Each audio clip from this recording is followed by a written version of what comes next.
Now at 6, this is Fox 61, Connecticut's news station.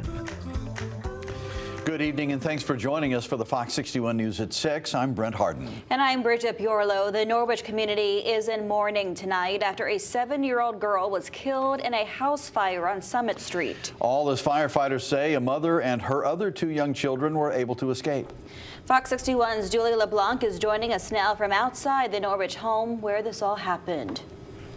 You can see how much damage the fire did to this home, with the fire chief telling us it even shocked him how quickly it spread at the hour this all happened. We spoke with neighbors who made the calls to 911, now trying to figure out how they can help this family. He just called, Sherry, are you on Mountain Avenue? Where are you? And I'm like, who is this, My house is on fire. Sherry Hinkle describing the moment she says her neighbor called Tuesday night, desperate for her to check on his burning house on Summit Street. His 3 children and their mother all home at the time.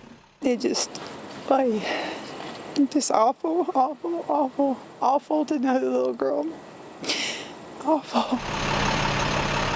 Around 5:30, we heard someone yelling and came outside to see what was going on, and someone was urging people to call 911, so my partner did. Norwich firefighters got to the home in less than 3 minutes. Just inside the door to the right and in the door was the heaviest volume of fire.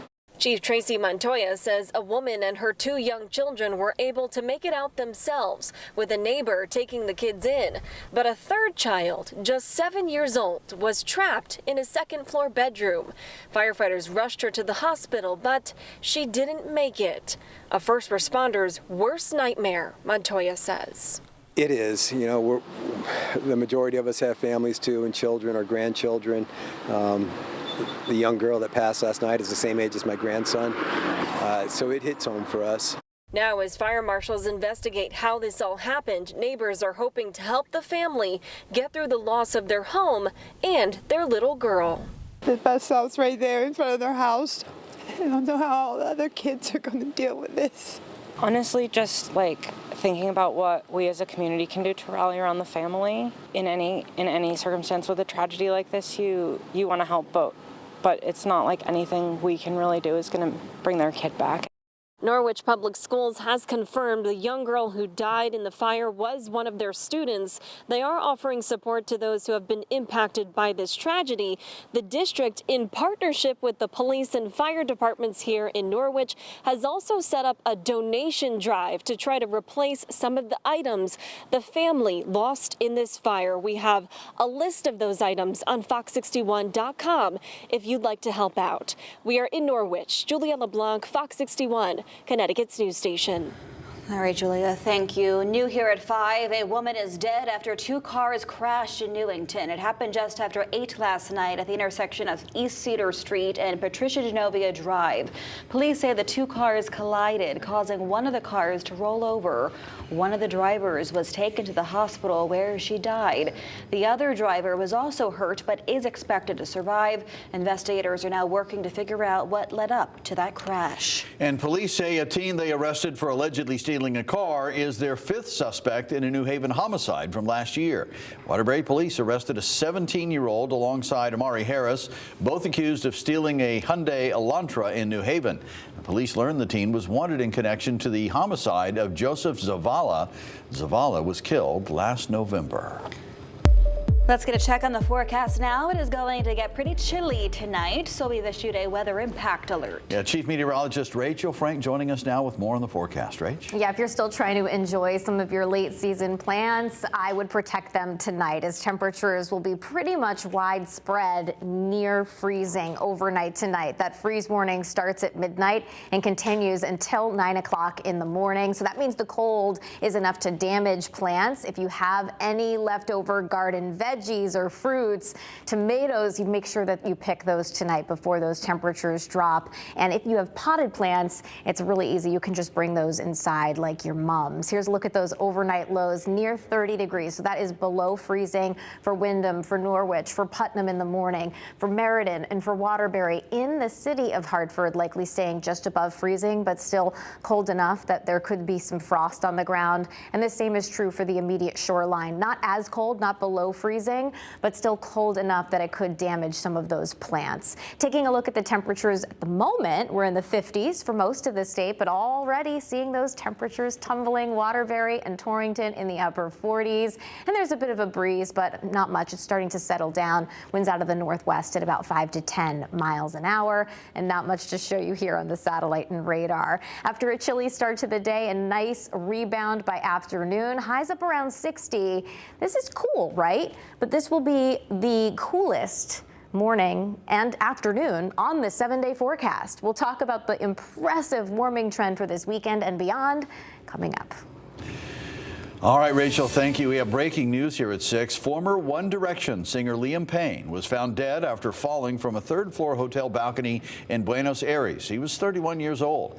It's unclear what exactly happened, but we're told this happened at the Casa Sur Hotel, and we'll bring you more updates as soon as we learn more.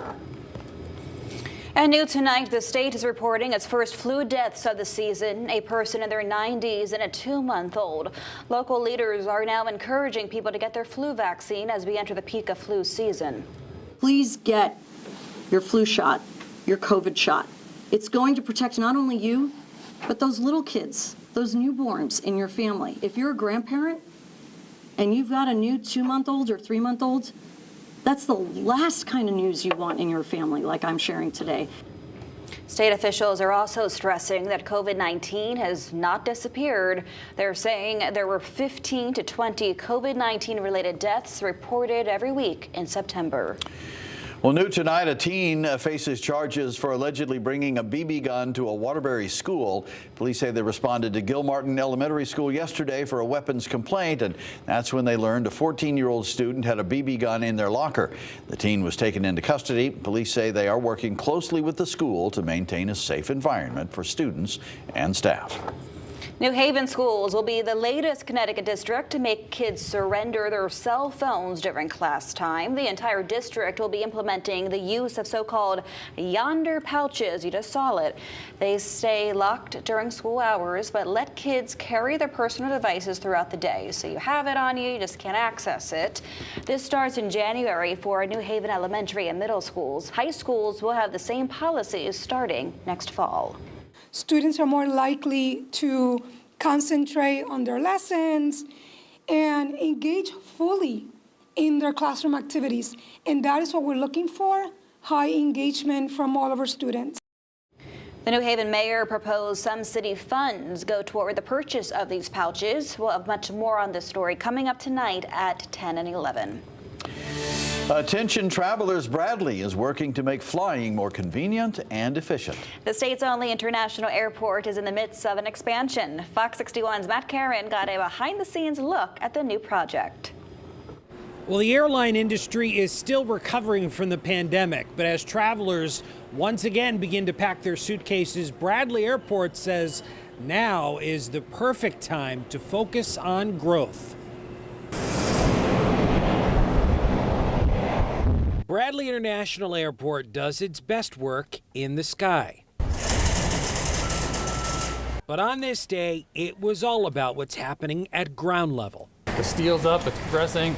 There's going to be 2 elevators. Fox 61 taking you behind the scenes. You can kind of see how it's going to work according to those pictures that we kind of showed you. Giving you a glimpse into the future. The price tag, $243 million. There is no taxpayer money that goes into these projects. It's all user fees and federal grants. The massive construction plan is split into 2 main phases. A vertical circulation project will add more stairways, elevators, and escalators to the ends of the main terminal to avoid passengers bottlenecking through a center exit corridor.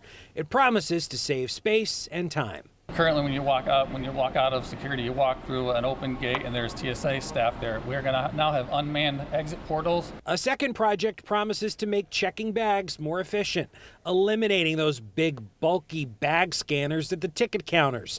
Instead, installing a full mile of bag belt where luggage is screened and processed in its own dedicated building. You're going to be able to take your check bag up to the ticket counters. They're going to give you a tag, and they are going to put it right onto the bag belt system right behind them.